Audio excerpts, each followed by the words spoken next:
예전에 방송을 하면서 썼던 예화가 생각이 납니다. 여행하는 사람들이었었는데요. 이 사람들이 정글 탐험을 하는 거예요. 그런 사람들인데 거기에 가서 그만 길을 잃었습니다. 어디로 가야 될지를 모르는 거예요. 그때 이제 그 오프닝에 그 질문이 그거였어요. 만약 이런 상태에서 당신에게 네 가지가 주어진다면 뭐를 선택하겠느냐 하는 건데, 첫 번째가 나침판이었습니다. 두 번째는 지도인데 대한민국 지도예요. 세 번째는 책자인데 무인도에서 살아남기, 뭐 이런 책자입니다. 네 번째가 의미가 있어요. 그 지역을 잘 아는 정글 추장입니다. 금방 오시죠, 여러분? 여러분들 같으면 뭐를 선택하시겠어요? 당연하잖아요.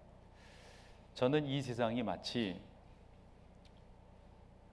가보지 않은 길을 가야 되는 그러한 세상인 것을 여러분들에게 말씀을 드리면서, 어떻게 이와 같은 삶 속에서 우리가 적절한 것들을 선택해서 승리하는 삶을 살 수가 있겠는가? 앞서서 여러분들에게 성경이 중요하다고 말씀을 드렸고요. 또한 교회가 의미 있다고 말씀을 드렸습니다. 지난 시간 기억되세요? 우리 가운데 있는 상황은 하나님께서 말씀하시는 메시지다. 특별히 고난이라고 하는 게 특별히 그렇지 않나 싶습니다. 오늘은 그 네 번째 순서를 여러분들과 나눠보려고 그럽니다. 이 자리에 계신 여러분들은 앞으로 뭐 훨씬 더 사시지 않겠어요? 어느 분은 인생 목표가 120살이라고 하던데 뭐 다 여러분들은 사실 거란 말이에요. 그런데 중요한 것은 여러분들의 남은 생은 한 번도 가보질 않았어요. 어찌 보면 정글에서 길을 잃은 사람과 같아요. 우리가 뭔가를 선택해야 돼요. 그때 여러분들은 뭐를 선택하실 거냐 하는 거죠. 참 감사한 것은 하나님께서 그와 같은 적절한 도구들을 우리 가운데 주셨다고 하는 건데, 오늘 네 번째 시간으로 살펴보는 게 성령 하나님이에요. 성령께서는 우리를 인도하시기 위해서 우리 가운데 지금도 함께 하시니까요. 이와 같은 질문에 우리 주님께서 참 귀한 말씀을 다락방 강화를 통해서 말씀해 주셨는데, 그 중에 두 절을 여러분과 좀 읽어보기를 원합니다. 요한복음 16장 7절 그리고 13절 이렇게 읽어볼게요. 먼저 7절을 같이 읽어보실까요? 시작. 그러나 내가 너희에게 실상을 말하노니 내가 떠나가는 것이 너희에게는 유익이라. 내가 떠나가지 아니하면 보혜사가 너희에게로 오시지 아니할 것이요 가면 내가 그를 너희에게로 보내리. 여러분 13절이요. 같이 보세요. 그러나 진리의 성령이 오시면 그가 너희를 모든 진리 가운데로 인도하시리니 그가 스스로 말하지 않고 오직 들은 것을 말하며 장래일을 너희에게. 두 절 봤잖아요. 7절에 강조되는 게 뭐죠, 여러분? 우리 주님께서 뭐라 하시는 거죠? 우리 가운데 성령님을 보내주시겠다. 그리고 읽은 16절에선 뭐라고 말씀하시죠? 우리의 삶의 방향을 지시해 주시겠다 하는 거예요. 여러분, 이와 같은 성령 하나님의 온전한 인도하심이 있는데 우리가 왜 다른 거 가지고 선택하고 다른 거 가지고 힘들어하고 다른 거 가지고 우리가 길을 헤매고 그러겠어요? 그런 면에서 여러분들이야말로 너무도 행복한 사람이고, 여러분들이야말로 그런 면에서 본다면, 아니 이런 조건이 이 세상에 어디 있겠어요? 하나님께서 우리 가운데 베푸신 은혜가 이렇게 큰데 말이죠. 특별히 여러분, 성경이 얼마나 중요합니까? 성경은 인생의 지침서예요. 성경을 통해서 우리는 하나님을 알아가고 성경을 통해서 구원의 길이 뭔지를 알고요. 성경이 그렇게 말씀하고 있거든요. 우리가 어떻게 살아야 될 것인가. 성경은 하나님 그분이 나의 삶 속에 어떤 역할을 하시는가 하는 것들을 말씀해 주고 있는데, 우리가 성경을 모르고 어찌 살겠어요? 더불어 교회도 그렇고요. 여러분 가운데 나타나는 모든 삶의 현실이 하나님의 뜻이 없는 게 없어요. 다 하나님의 뜻하신 바가 계셔서 그런 것들이 여러분 가운데 주어지고 나타나는 거거든요.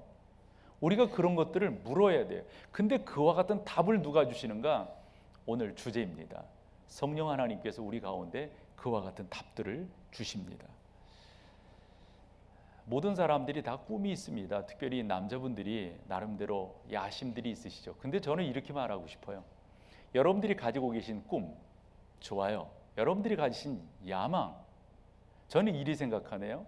그게 만약 예수님과 상관이 없는 꿈, 예수님과 상관이 없는 야망, 뭔 의미가 있을까요? 그게 뭔 의미?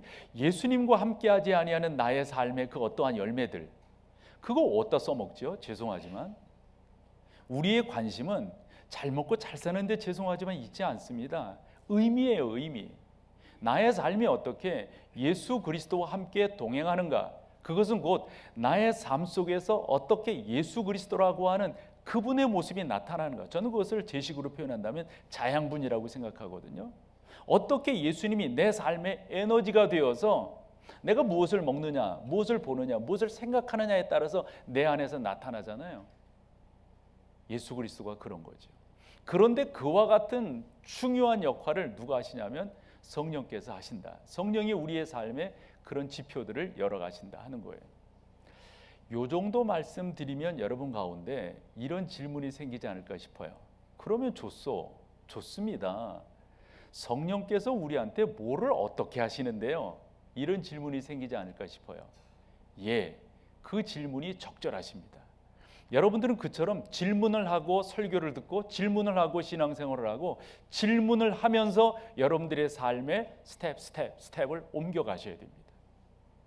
그러면 그러한 질문에 저는 뭐라고 답을 할 수가, 좋은 질문이시고요. 그러한 질문에 저는 이렇게 답을 할 수가 있어요.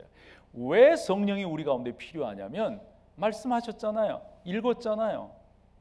성령께서 우리 가운데 말씀이 기억나도록 해주시겠다는 거예요. 말씀이 떠오르도록 해주시겠다는 거예요. 말씀이 우리 가운데서 생각나도록 해주시겠다는 거예요. 성경으로 증명을 해볼게요. 요한복음 14장 26절인데요. 같이 한번 읽어봐 보세요. 시작. 보혜사 곧 아버지께서 내 이름으로 보내실 성령, 그가 너희에게 모든 것을 가르치고 내가 너희에게 말한 모든 것을. 만약 여러분 여기에서 중요한 단어를 밑줄 긋는다면 뭘까요? 저는 여기에서 두 가지를 걸 수 있다고 봐요. 가르치고 생각나게 하는데 중요한 게 모든 것을 가르치고 모든 것을 생각나게 하는. 뭐가요? 성령께서. 아니 그러니 여러분 성령을 우리가 받아야 되지 않겠어요? 우리가 성령 충만해야 되지 않겠어요? 왜 성령인데요? 라고 질문하는 그 질문이 참 좋은데요. 이 답을 여러분들이 가지셔야 됩니다. 그래야만이 온전함 가운데로 나아갈 수가 있습니다. 그러면서 저는 이런 또 생각을 해보게 되는 것은 우리가 성경을 통해서 이와 같은 은혜들을 갖게 되는데 또 하나님께서 성경을 통해서 그런 것들을 다 가르쳐 주셨는데 첫 번째 시간에도 말씀드린 것처럼 그런 성경을 우리가 그저 액세서리로만 가지고 다닌다면 그게 여러분 무슨 잔치국수의 고명입니까? 성경이 여러분 핵심이 되어야 합니다. 성경을 읽으셔야 해요. 성경을 읽지 아니하면 아무리 여러분 성경이 좋습니다, 중요합니다, 여러분의 삶의 지침서입니다 강조하면 뭐 하겠어요? 성경을 읽지 않는데. 성경을 읽으셔야만 성경이 여러분들의 삶에 온전한 의미로 다가가게 되는 것이죠. 이런 식의 설명도 적절하지 않을까요? 예를 들어서 요즘에 이제 자녀들과 대화한다고 하는 게 쉽지 않잖아요. 자녀들과 잘 대화하는 부모들에게 어느 분이 질문을 했어요. 아니, 어떻게 해서 그렇게 자녀들과 교통을 잘 하시냐고, 대화를 잘 하시냐고. 아마 모르긴 몰라도 그렇게 자녀들과 대화가 잘 되는 부모들의 한결같은 답, 공통 분모는 이걸걸요. 예, 우리는 평상시 때 이야기합니다. 난 이게 상당히 중요하다고 생각해요. 우리가 성령 하나님의 인도함과 성령의 역사하심과 성령이 우리 가운데서 성경이 생각나게 하신다고 말씀하셨는데 여러분 어느 날 갑자기 이렇게 되는 경우가 어디 있어요? 우리가 늘상 성령 그 성경과 함께 할 때만 이와 같은 역사들이 나타난다고 하는 것 아니겠습니까? 성경을 늘상 여러분들이 보고 계셔야 성령의 인도함을 받아 이게 하나님의 뜻이로구나 라는 것을 알게 되는 것이죠. 그래서 저는 추천해요. 저는 새벽 예배 하시는 게 참 중요하다고 생각해요. 시간 내주십시오. 그러셔서 여러분 기도하시자고요. 한데 제가 자신 있게 그런 이야기들을 정말 못하겠어요. 왜냐하면 직장 생활 하시는 분들이 얼마나 힘들게 살아가는 줄 알거든요. 그래서 그런 분들에게 새벽 예배 하십시오 이렇게 말 못하겠어요. 그러나 이 말은 또한 할 수 있어요. 여러분, 하루에 5분만이라도 시간을 내주십시오. 그래서 주님께 여러분들의 마음의 시선을 집중시켜 주십시오. 5분만, 10분만이라도 시간을 내셔서 그날 여러분들에게 주어지는 말씀을 읽으십시오. 이 정도는 말씀드릴 수 있을 것 같아요. 그러니까 제가 하고 싶은 말은 그런 거예요. 성령 하나님, 그분이 하시는 일은 우리를 인도하시는데 특별히 어떻게 인도하시느냐? 성경이 생각나게 하심으로 우리를 인도하시는데 내가 성경을 읽지 아니하고 성경과 가까이 하지 아니하고, 요즘은 뭐 성경도 사실 휴대폰 속에 이렇게 있는 경우가 많잖아요. 이래서 성경이 그냥 책꽂이에나 꽂혀 있고 선반 위에 올려져 있다가 교회에 올 때 그저 이런 식이라면 성경이 의미가 없다 하는 겁니다. 보혜사 곧 아버지께서 내 이름으로 보내실 성령, 그가 너희에게 모든 것을 가르치고 내가 너희에게 말한 모든 것을 생각나게 하리라. 이런 이해도 어떨까 싶어요. 저는 이제 목사니까 성도들을 신방할 때가 있고 만나뵐 때가 있잖아요. 어떤 때는 그 집에 가서 무슨 성경을 보지? 그분이 만났을 때는 어떻게 성경적으로 위로하지? 이렇게 준비가 덜 된 상태로 떠오르는 게 없으니까 그럴 때가 있어요. 그럴 때마다 제가 고백하는 한 가지가 뭐냐면요, 참 우리 하나님께서는 당신의 백성들을 사랑하신다 하는 거예요. 얼마나 사랑하시는지 몰라요. 그걸 저는 어떻게 하냐면요, 아니 여러분 어찌 그러죠? 그 가정에서 이제 할 때 있잖아요. 그 가정에 적절한 말씀을 허락하시는 것을 제가 너무도 많이 경험해요. 아, 그렇군요 주님, 이 가정을 주님께서 사랑하시는군요. 주님이 이렇게 말씀하시는군요. 그분과 대화할 때도 마찬가지예요. 그러면서 여러분들에게 드리고 싶은 말씀이 이거예요. 만약 제가 그 가정과 만난 사람 가운데 어찌 보면 통로의 역할을 했잖아요.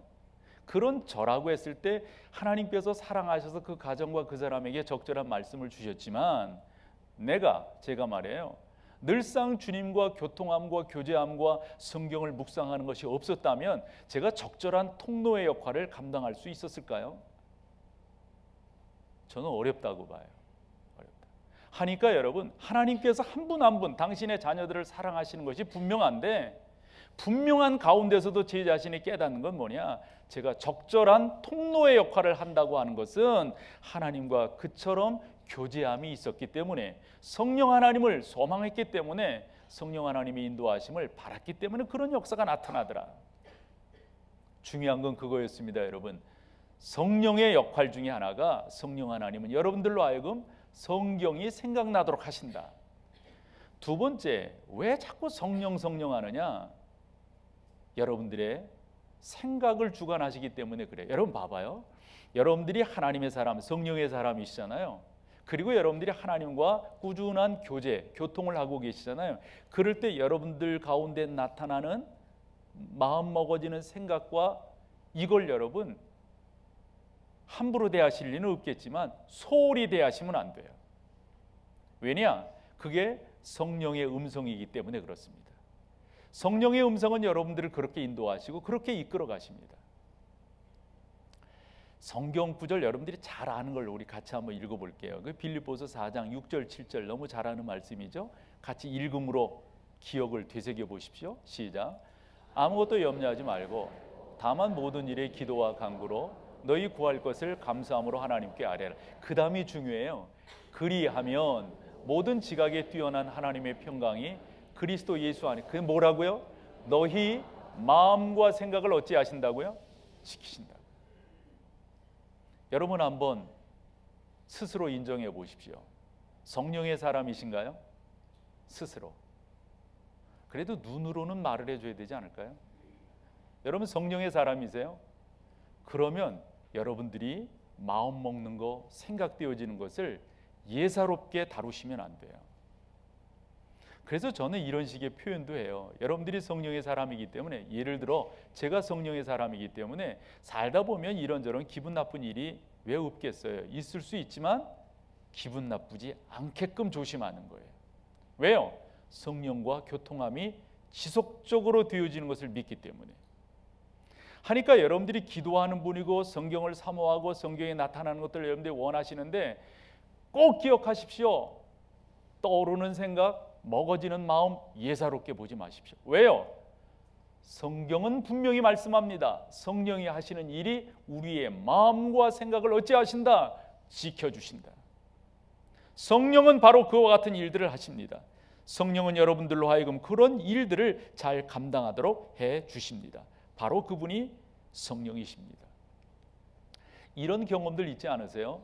여러분들이 기도하시는 분들이시고 성경을 늘상 읽으며 하나님의 인도하심을 소망하는 분들이라고 저는 믿는데요. 이 마음이 있었어요. 예를 들어서 거기 가야지, 그 사람 만나야지, 그 말 해야지, 그거 그렇게 해야지. 그런데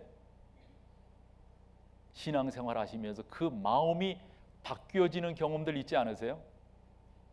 저는 그것이 성령의 역사라고 믿어요. 성령은 바로 우리의 마음과 생각을 주관하십니다. 지켜주십니다. 자, 이 정도로 이야기를 해나가다 보면 또 여러분 가운데 원체 우리나라 사람들이 급하니까 질문이 또 들을 것 같아요. 좋다 이거지. 다 성령이 그와 같이 우리 가운데 참 귀한 일들을 하시는 거 좋다 이거죠. 그러면 이런 질문 말이에요.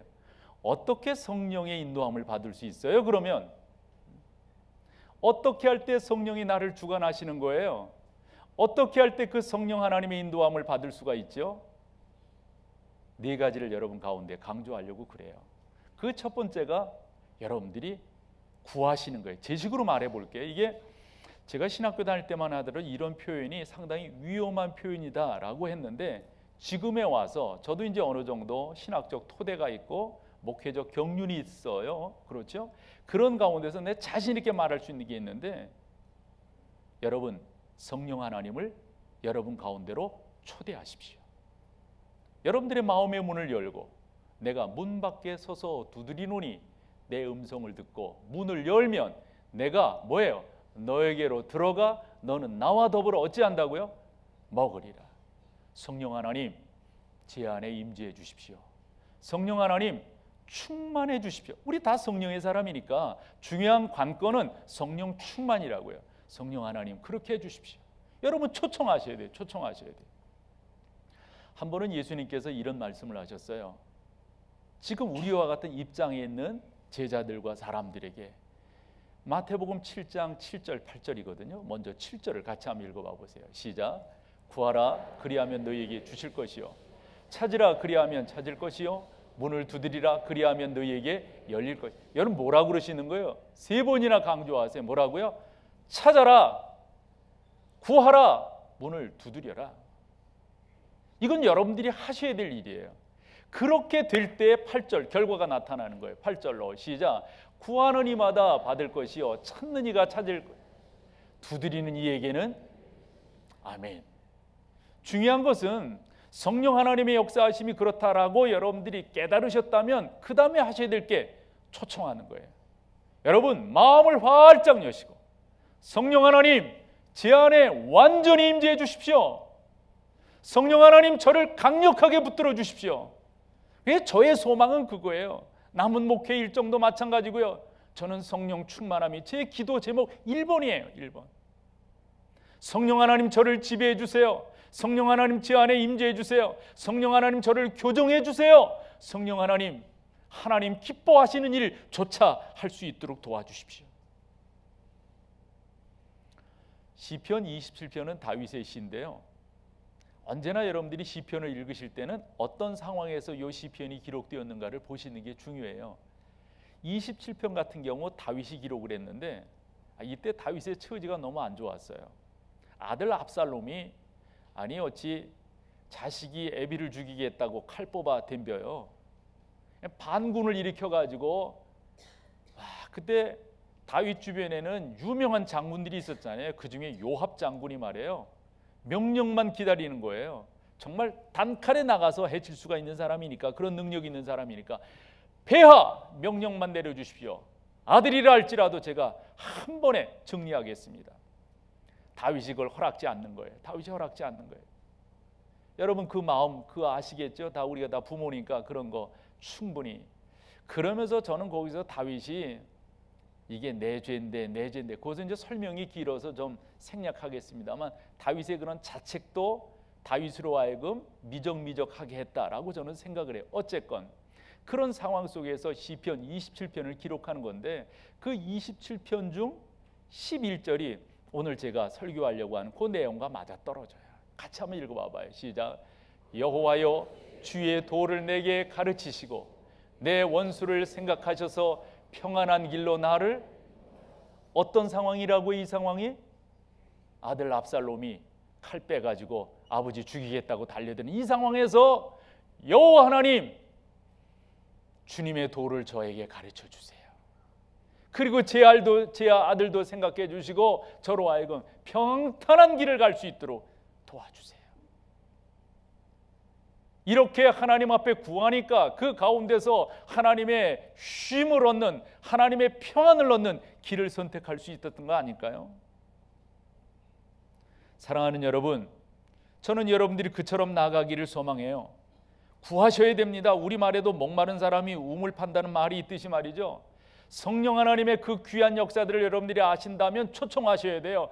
성령이여 저를 지배해 주십시오. 성령이여 저와 함께 하옵소서. 여러분들이 어떤 직업에 대한 기도를 갖고 계신가요? 자녀들에 대한 기도를 갖고 계신가요? 여러분들이 어떤 결혼에 대한, 여러분들이 또 다른 어떤 기도의 제목을 갖고 계신가요? 성령 하나님을 초청하셔서 그 하나님께 여러분들의 기도의 제목을 아뢰시는 거예요. 초청하세요. 초청하세요. 저는 이제 어릴 때 이제 목사 후보생 때 이제 목사가 되는 길은 여러 그 과정들이 있는데, 그 과정 중에 하나가 목사 후보생이 되는 겁니다. 그것은 노예가 관할하는 그 조직 안으로 들어간다, 이로 볼 수가 있어요. 그래서 노예가 관할하는 신학생 또 그리고 신학생 되기 전에 이 상태를 목사 후보생이라고 그러는데, 그때 저는 수련회 한번 참여했다가 한 목사님의 설교가 또 그 목사님의 그 목회적 강의가 저에게 되게 남아 있어요. 그래서 참 너무도 그게 그냥 너무도 제 마음속에 간절히 원해지더라고요.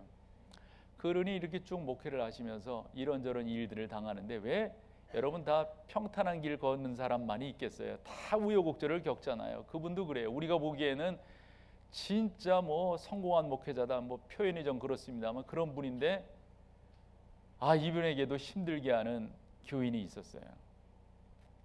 얼마나 지능적으로 힘들게 하는지.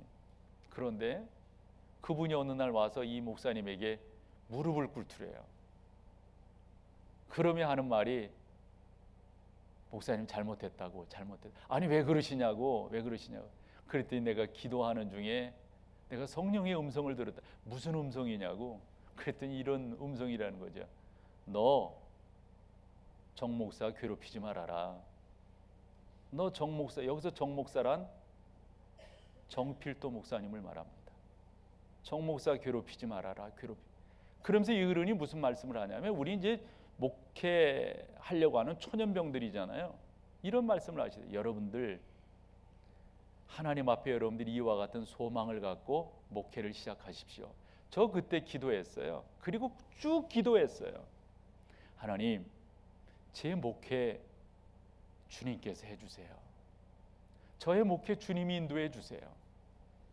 저의 성격과 성품을 잘 아시는 주님이 그 모든 것 해주세요. 혹시 저에 대한 삶을 좀 아시는 분은 저의 이런 표현에 나름대로 답을 갖고 계시리라고 저는 생각해요. 저는 이제까지 오면서 하나님께서 교통정리해 주시는 걸 전 너무도 많이 경험했거든요. 우리 하나님이 교통정리 하시더라고요. 왜 그럴까요? 저는 저의 기도가 있었기 때문이라고 믿어요. 하나님께 의탁했어요. 하나님 붙들어 주세요. 하나님 인도해 주세요. 그것이 저의 목회 가운데 면면이 숨어 있습니다. 예를 들어 저는 주례할 때도 제가 주례한다고 생각하지 않아요. 신랑 신부가 섰을 때 말해요. 오늘 내가 주례자로 섰지만 오늘 진정한 주례자는 하나님이시라고. 나는 그저 시중을 들 뿐이라고. 저는 저의 목회 가운데도 마찬가지입니다. 우리 주님이 이 교회의 담임 목사십니다.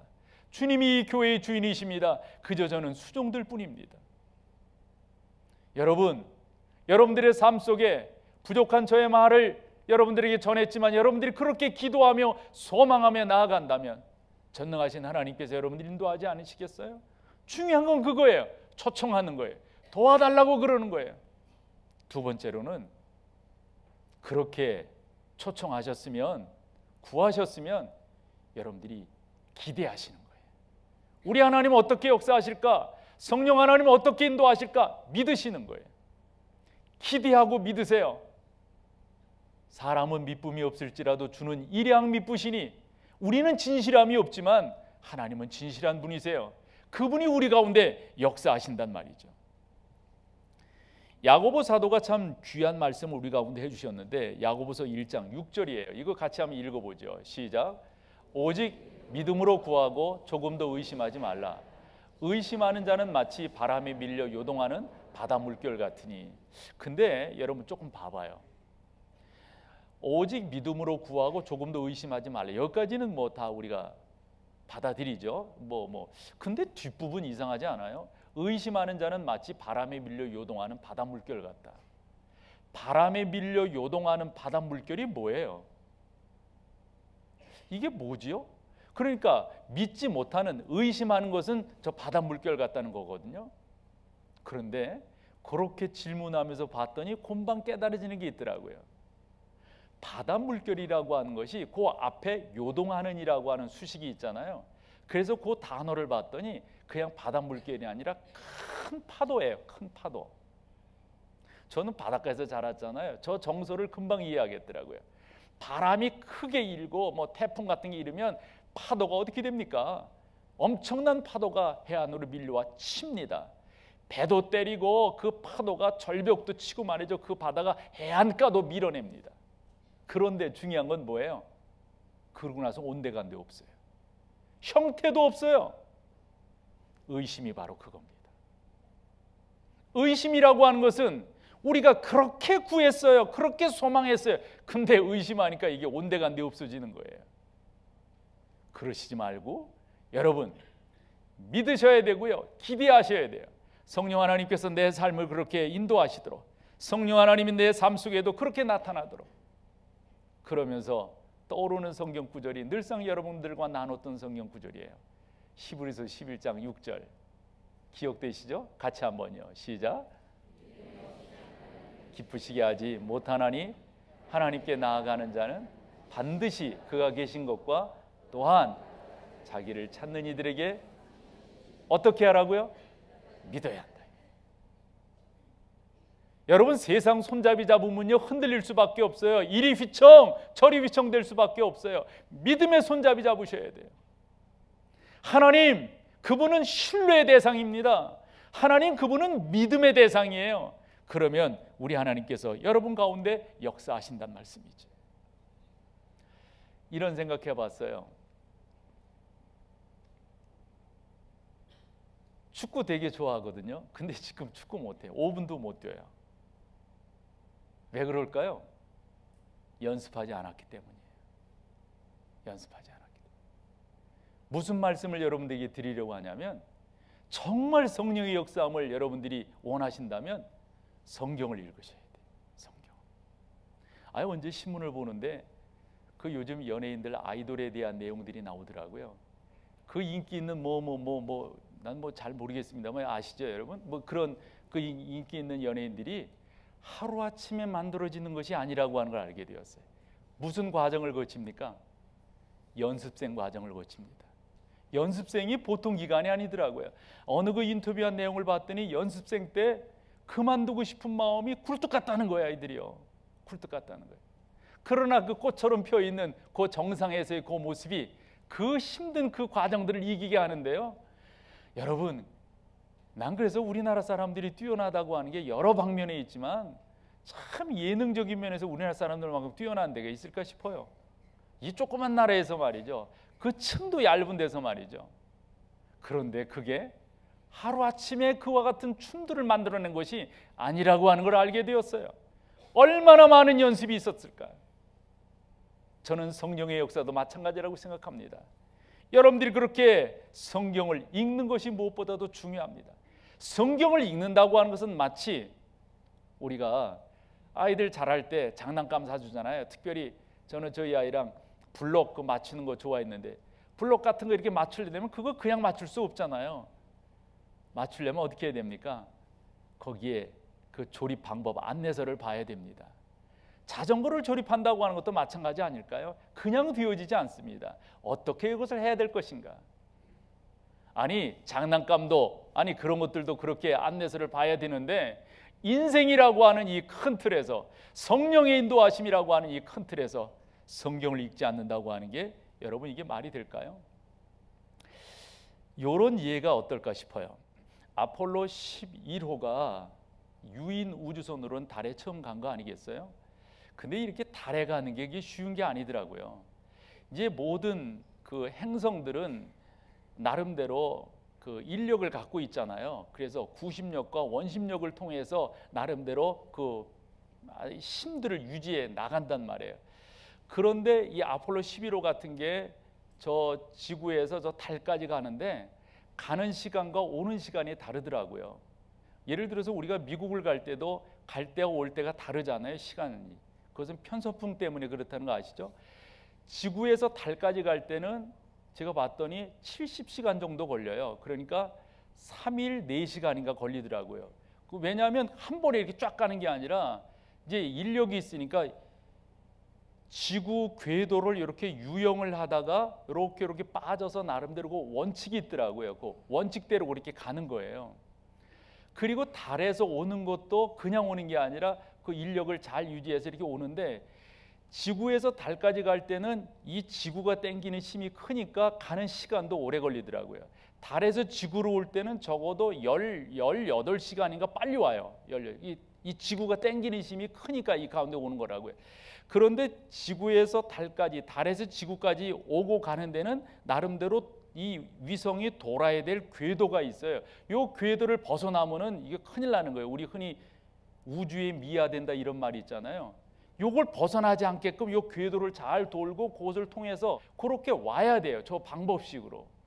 그런데 나는 그 얘기를 듣고 와 그렇구나. 저 궤도 안에 위성이 자리 잡고 있는 그 퍼센테이지가 1%도 안 돼요.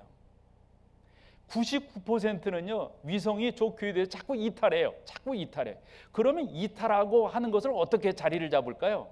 봤더니 휴스톤에 있는 우주센터랑 이 위성이랑 계속해서 통신하는 거예요. 계속해서. 그래서 뭐가 잘못되어 어떻게 이탈하는지 지금 어떻게 되는지 것을 계속 통신을 하면서 교정하고 수정하고 교정하고 수정하고 이러면서 달에 가고 달에서 지구에 와요. 나는 여기에 비밀이 있다고 생각을 했어요. 여러분 우리가 성령의 인도함을 받는 것도 마찬가지 아닐까요? 아니, 어느 날 갑자기 성령의 인도함이 우리 가운데 오나요? 지속적인 교제가 있으셔야 돼요. 지속적인 교통이 있으셔야 돼요. 성령 하나님 이럴 땐 제가 어찌하면 좋겠어요? 성령 하나님 이럴 땐 제가 어찌하면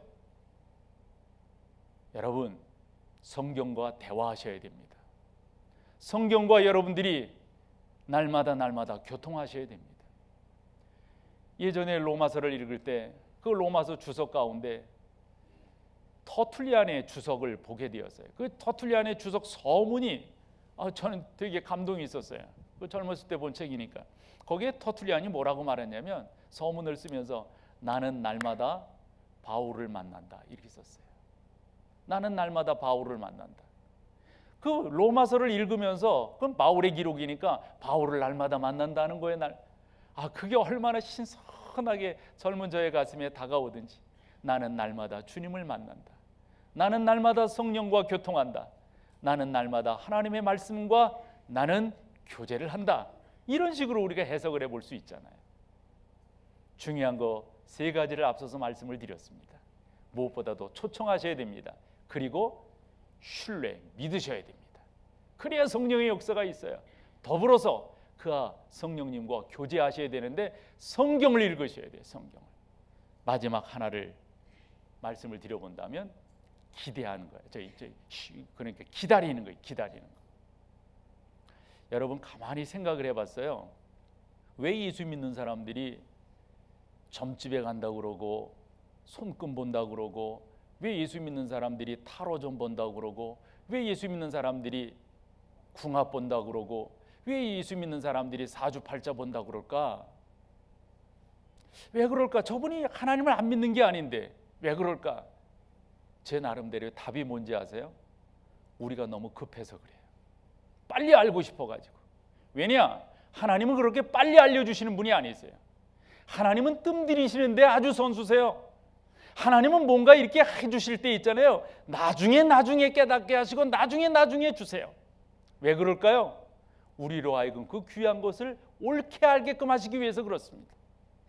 언젠가 여러분들에게 설교할 때 이런 제목으로 설교한 적이 있어요. 왜 하나님은 우리의 기도에 늦게 응답하실까? 또 나가서 왜 하나님은 우리의 기도에 노라고 하실까? 기억되셔야 되는데 왜 하나님께서 우리의 기도를 늦게 응답하실까요? 귀하기 때문에 그래요. 이 귀한 것은 금방 주지 않습니다. 성령 하나님의 역사가 바로 그것입니다. 그러므로 여러분들이 하셔야 될 것 중에 하나가 기다리는 겁니다. 인내하는 겁니다. 그래서 좋은 믿음의 몇 가지 특징인데 그 좋은 믿음의 세 가지 특징을 여러분들에게 말씀을 드린다면 그 중에 하나가 뭐예요? 인내예요. 뭐예요? 경청이에요. 뭐예요? 신뢰예요. 신뢰. 이게 좋은 믿음의 특징이에요. 그냥 믿는다가 아니라 그 믿음은 인내를 동반해야 됩니다. 믿음이 인내를 동반하지 않는다면 진정한 믿음이 될 수가 없어요.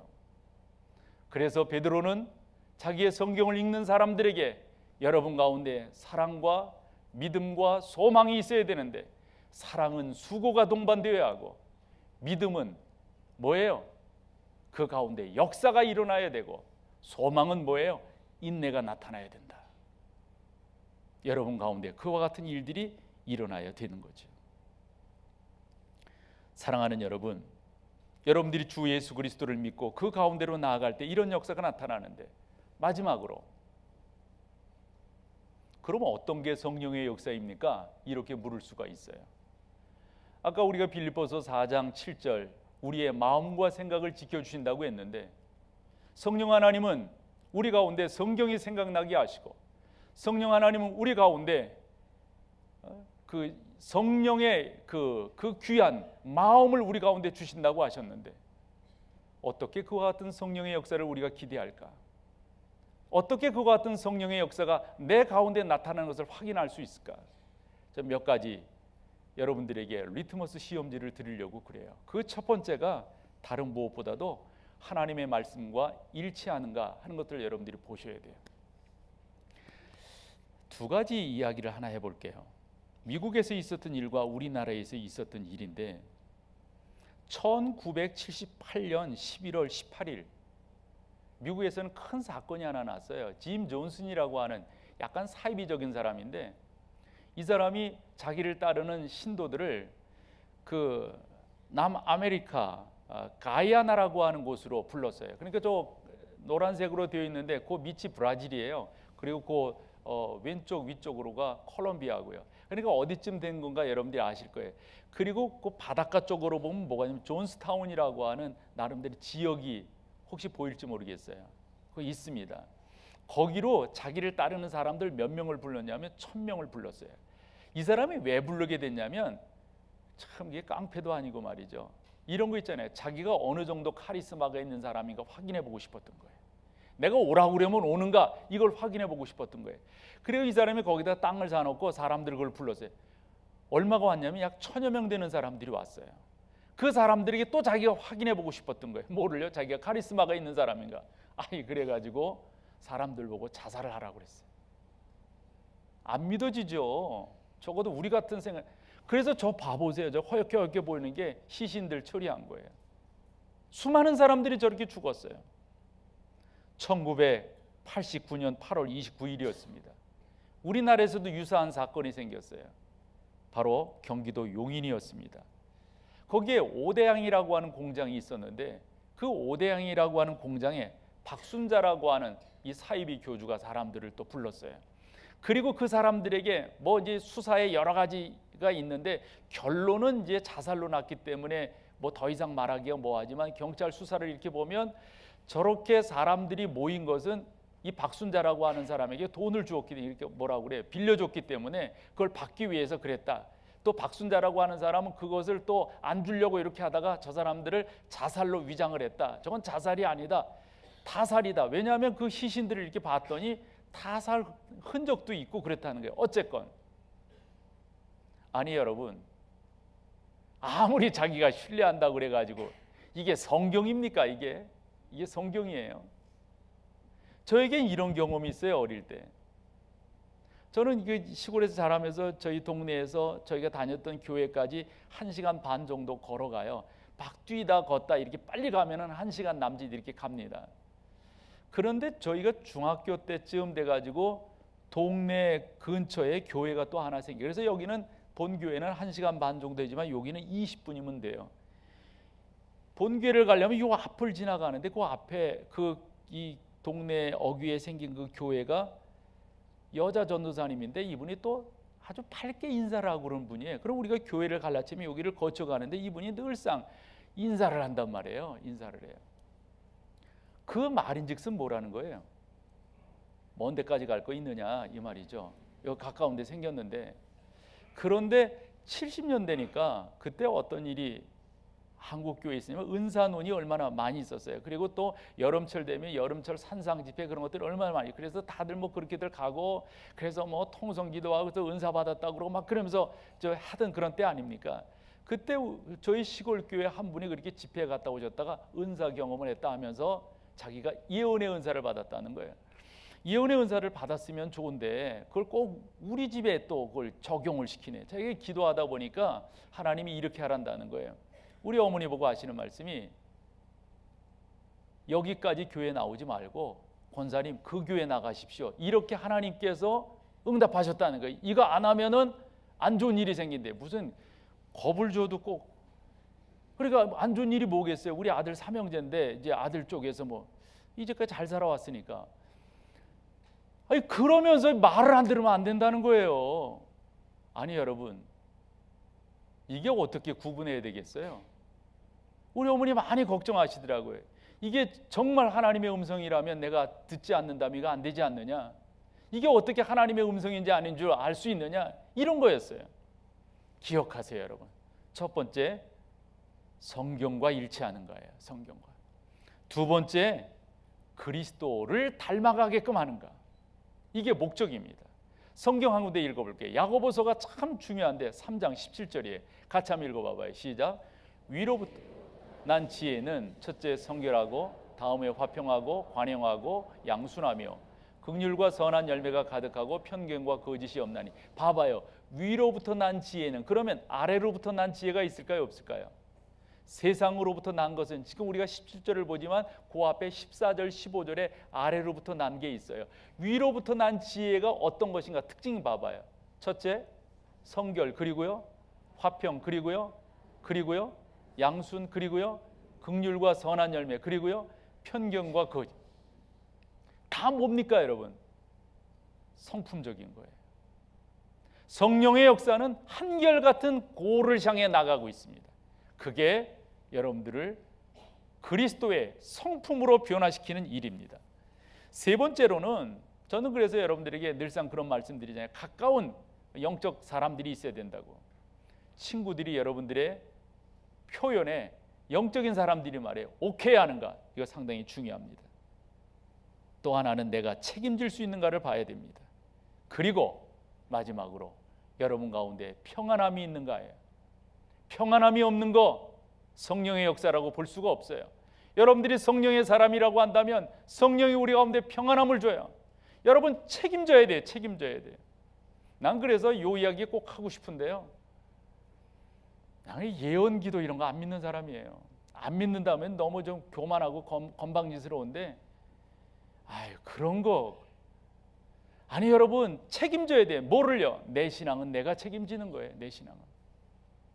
내가 기도해 봤더니 그거 사지 말라고 하는데, 내가 기도해 봤더니 다른 데로 결혼하라고 하는데, 이런 사이비가 어디 있어요? 자기가 책임지는 신앙생활을 해야 됩니다. 이런 말을 하다 보니 떠오르는 영화가 있어요. 친절한 금자씨에서 이영애 씨가 한 말 뭐예요? 너 나 잘하세요. 신앙생활 자기가 책임지고 자기가 잘해야 됩니다. 이렇게 결론을 맺어볼게요. 나는 오늘 설교를 들으면서 저게 뭔 말인지 난 안 와 닿는다. 그렇다면 여러분이 한 번 더 생각을 해보셔야 돼요. 소망이에요, 여러분. 제가 한 지금의 설교가 여러분 가운데 어색하지 않았으면 좋겠어요. 성령이 나를 인도하시고 나를 이끌어 가시고 내가 성령의 사람인 것이, 그래서 마지막 찬양할 때 그와 같은 고백들이 여러분 가운데 나타나기를 축원합니다. 자리에 일어나셔서 우리 마지막 찬양하고 이어지도록 하죠. 오소서 진리의 성령님, 오소서 진리의 성령님,